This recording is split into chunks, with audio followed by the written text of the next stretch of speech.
Randy, I don't know how I got through the weekend because there was no football. I know it.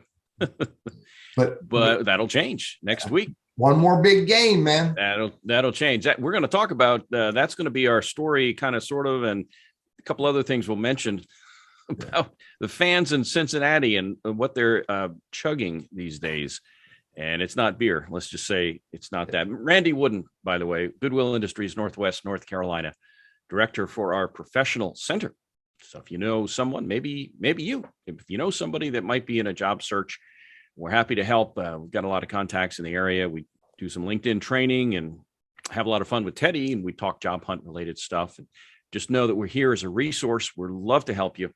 And I don't care what industry you're from, or doesn't matter to me. But again, we've been doing this for a long time, and we look to try to help you.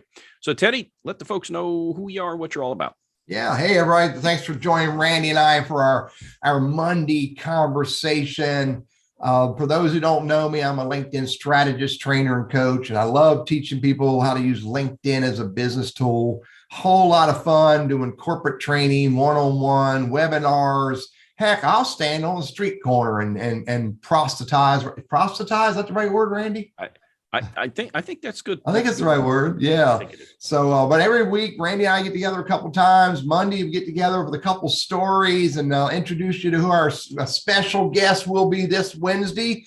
But we start with stories, and then we end it with some tips. Do you have a story, buddy? We do. I do, but I have to just compliment you on your sweater, Teddy. That's quite a snappy looking thing you've got going on there. Is that must have been a good month for you last month, huh? Well, my wife wants to save money on the heat bill, so she told me to wear, my mucklucks and my sweater in the house. Hey, before we dive into a story, backed by popular demand, we're going to do a quick birthday in this date in history. So Garth Brooks' birthday today. Most folks know who Garth Brooks is. I would hope that others would remember Charles Dickens.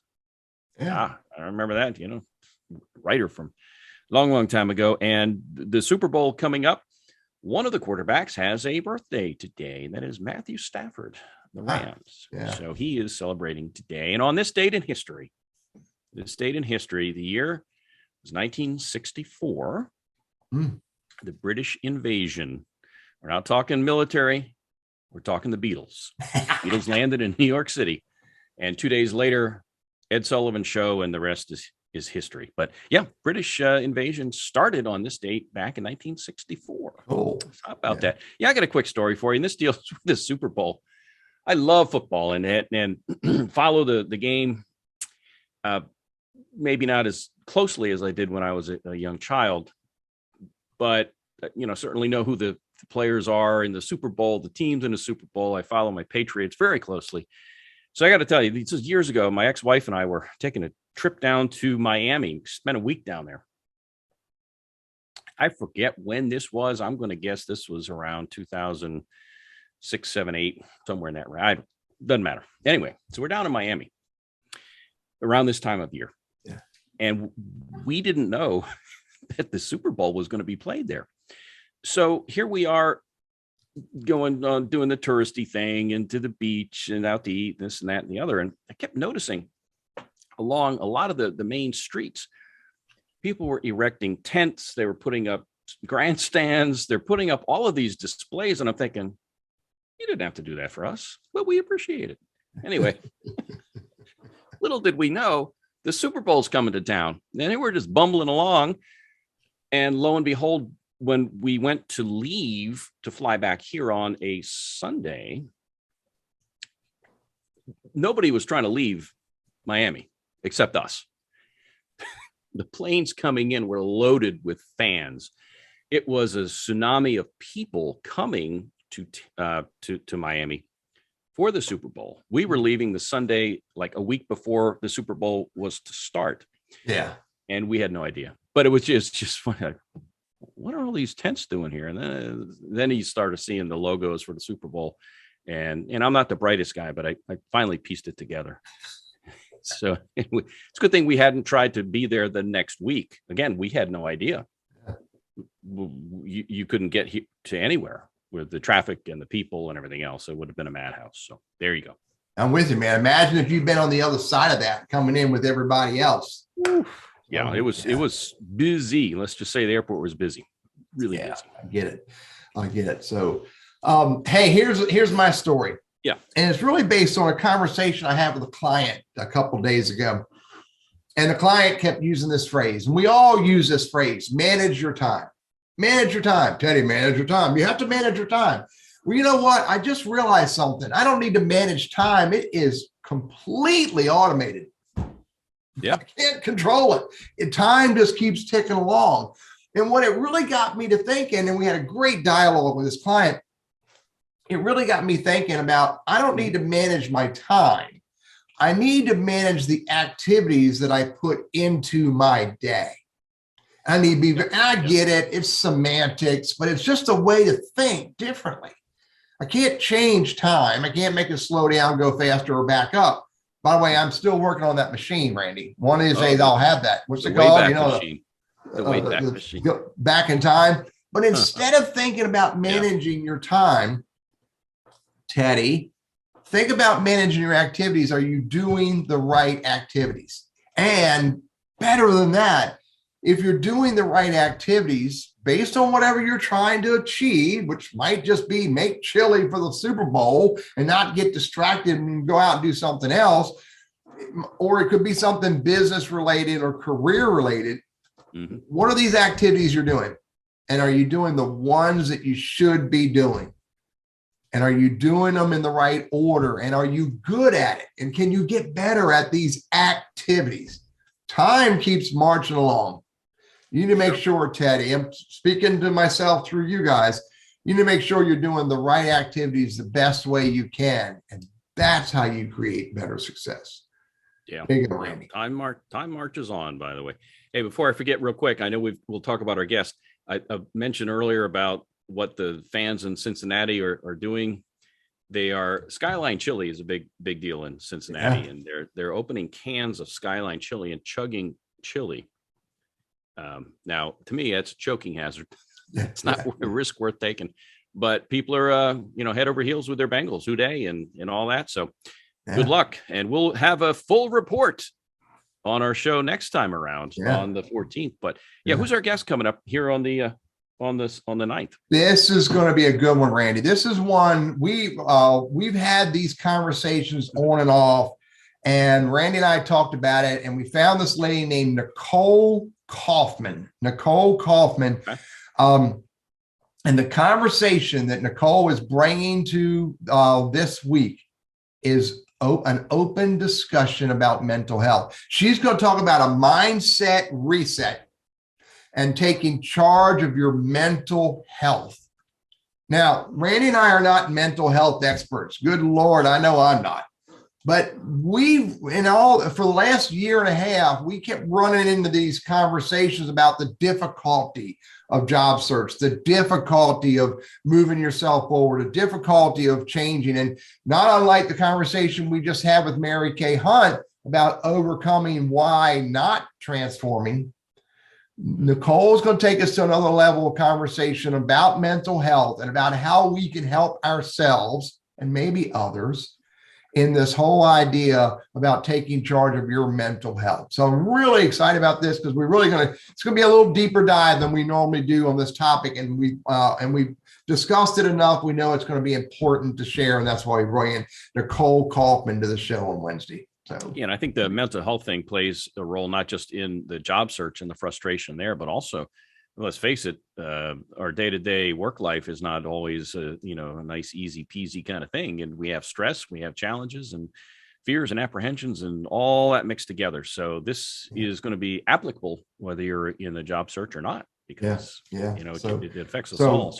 Show up at Wednesday at 11:55 a.m. Eastern Standard Time. I can promise you a good time, and I can promise you lots of good ideas to make us all think, and you'll get value from it. So, and you can also promise that you'll finally have a decent co-host. Yeah, I'm interviewing another co-host. No, I'm not. Randy's going to go off and do his leadership Winston-Salem stuff. So I've got another co-host. I'm not going to tell you who it is. It's going to be a surprise. So show up on Wednesday and you'll see who our co-host is. A new co-host, a new interviewee to take Randy's place. Hey, got a quick tip for you. And this is something that I see, and not every day, but I do see from time to time. And it's this, cut to the chase and then maybe tell you why it's important. But if you're applying for a job, if you see an opening, you read about it online somewhere, even if a friend tells you about it, I always encourage my clients to make sure you go to the company's website and apply through the company's website. That way you're in their system. And then absolutely you want to enlist the help of your networking contacts and folks who can hopefully put in a word on your behalf. Not necessarily you're the greatest thing going, but just to say, Teddy had mentioned he'd applied for the position. I wonder if you could take a second look at his application. But again, if you haven't applied, now you create some challenges. And that's part of the challenge HR faces and the recruiting folks face, because there's nothing to pull from the stack to take a look at. Yeah. And now they have to try to track you down. And now you have to wonder, is this person trying to bypass HR, and just create some challenges that you don't need to create for yourself. So do both. Don't just try to bypass HR and go to the hiring manager, but also at the same time, make sure that you are applying online so they do have something they can pull out, take a look, and reach out to you. So. Yeah, organizations that use applicant tracking systems, that's mandatory. The smaller organizations that may not have applicant tracking systems, you may be able to go straight to the conversation. But I'm with you, Randy. In corporate America, don't try to blatantly circumvent their processes. Yeah, ideally, yes. Yeah, cool, good stuff. So, hey, here's a tip, Randy. I ran into this week where this guy sends me an email and says, Teddy, I got this widget to sell you, and I'm like, oh, but this widget's somewhat relevant to me. I'm like, that is interesting. Now, anytime someone messages me and wants to have sell me or have a conversation with me, I immediately go to LinkedIn and look them up. Yep. I go to LinkedIn and I look this dude up. No profile picture, so I can't see if he's open to conversations. I can't see who the guy is, and is he someone that seems to be a trustworthy. And by the way, you can determine trustworthy by looking at people's smiles. Okay, and so there's no smile to see. Furthermore, his name is Bill W. Whatever his first name. He doesn't have his full last name. I'm like, man, he's still hiding. And then I look at his headline, and his headline just simply says CEO of my company. So my tip is this: don't let people discover that you're hiding with no profile picture. Make sure people can see your profile picture, and not just your first level. Make sure the world can see your profile picture so they can see your smile. And the second thing is, don't put your initial for your name. And this is all in LinkedIn settings. Put your whole name. Let them see Randy Wooden so they know, and your face and your smile. Don't be pretending or hiding on LinkedIn. It doesn't help you. That's my tip. So. Yeah, good advice. And sometimes people don't realize they did it when they set up their account and they went in and they said, what's this do? And click a button and do whatever. And so I try to bring out that same thing as well, where appropriate. Now, once in a while, maybe there could be a reason not to, but it's probably few and far between, especially if they're in the business development role and they want to reach out to people and have people, perceive them as somebody who's a solid person. So totally get it. If you're in career search, you're in business development, you're trying to sell a widget named you. Absolutely. So all good. So we've got a great guest lined up. I'm going to take the week off. I hope I have a job when I come back with you, Teddy. We'll see. Week. We'll see. It's still early. Great. Well, you have a great day. And folks, thanks for watching, and be sure to check us out on Wednesday, the 9th. We have Nicole Kaufman talk all about mental health, the job search, and on the job itself. So, Teddy, you have a great buddy. If I don't see you beforehand, I'll see you next Monday. Take care, man. All right. See you.